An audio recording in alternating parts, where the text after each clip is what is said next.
8-6 at half-time at the Endeavour Field last Sunday. The entire Sharks front row of Porter, Withall and Wheeler produced top games in the second half to demolish the Steelers. Very unsatisfactory game for them, 28-8. And a big disappointment with the Steelers. They looked set to start recording some good wins, and then the return of skipper David Hatch to the Cronulla topside gave the team the necessary leadership. Withall opened up with a very, very good try. You're going to see it in a few moments' time as Ettinghausen just went a fraction too far there. I thought he had support and could have unloaded.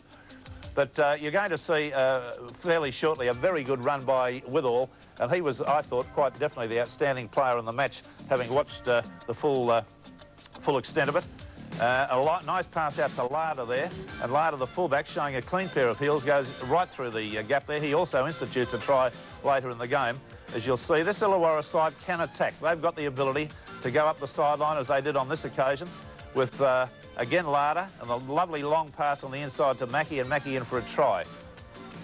So that was the way it was, 8-6 at that particular stage. The Cronulla team never short of throwing the ball around. They do like to keep the ball alive, and that's a good thing to see. And then there was this awful defence came on the, I think what I like to call it is distemper. The Illawarra side got defensive distemper in the second half and just failed to tackle, and it was a pretty horrid situation. But they come up with a try here from a little kick that ricocheted, and they come up with another try here from a Ellison pass onto the other prop forward. And then the third try, and this is a soft one, Hatch. And he goes in and scores the try there. And, of course, the Illawarra side can't throw stupid passes because Doughty there is very, very quick, and he's able to run 75 yards if he takes an intercept of that nature. McIndoe chased him from the other wing, but there was never going to be the possibility of him catching him with such a start. A couple of things out of the game. The good play here from the Cronulla side, the way they can keep the ball alive. Ettinghausen pulling it in from above his head, gets it out to Doughty. Doughty gets a lob pass back inside to Ettinghausen, who again pulls off a nice take on the top way above the head. He's able to go a little bit further, but that was the one I said that I thought he should have passed on the outside. He had support one way and then the other, and I think probably he should not have taken the tackle. Now, Withall goes and puts Speechley through. Now, this is Withall, number 12. Watch the one-handed pass to put his centre through the gap. Now, that's clever play, and Speechley got plenty of pace. He's only a young player. I've only seen him play a couple of times in the first grade for Cronulla, but on this occasion, he takes Larder on, and Larder's defence is equal to the task.